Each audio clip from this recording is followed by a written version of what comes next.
বলেন, এদেশে হাজারো দল আছে, হাজারো মতের মানুষ আছে, যেহেতু ৯৬% মুসলমান এদেশে, আল্লাহ আমাদের সঙ্গে থাকে, আমরা সবাই চাইব। কথা বলেন না কেন? আল্লাহ বলেন, আমি ৫টা কাজ যারা করবেন তাদের সাথে আছি।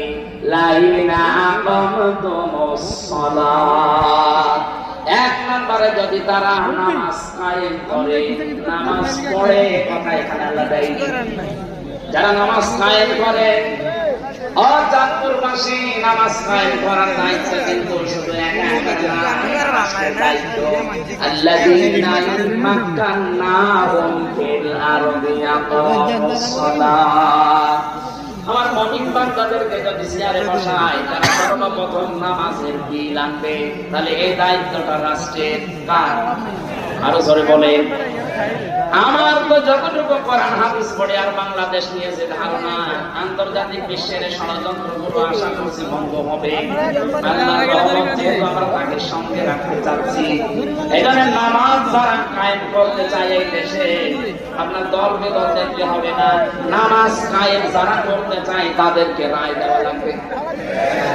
এদেশে ৩০০ এমপি দাঁড়াবে, ১৫১ জন মানুষ যেন এই কোরআনে কারিমকে নিয়ে সংসদে যেতে পারে, আর নামাজের বিল সর্বপ্রথম যেন ১৫১ জন মানুষ পাস করতে পারে।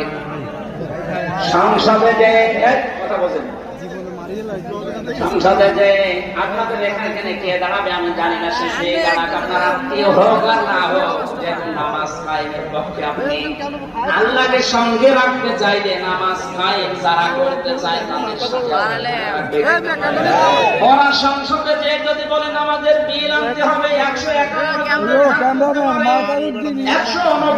জন, না তুলো অসুবিধা নেই, ১৫১ জন তুললে রায়টা পাস হয়ে যাবে। যেই দিন পাস হবে ওই দিনের পরে আর নামাজের ওয়াজ দেশে করা লাগবে না, বাধ্য হবে সৌদি আরবের মতো রাষ্ট্র হবে নামাজ পড়তে। আপনি বলেন আমি কি পাবো? আপনি পাবেন সূরা নিসা ৮৫ নম্বর আয়াত, মাইয়াশফা শাফাআতান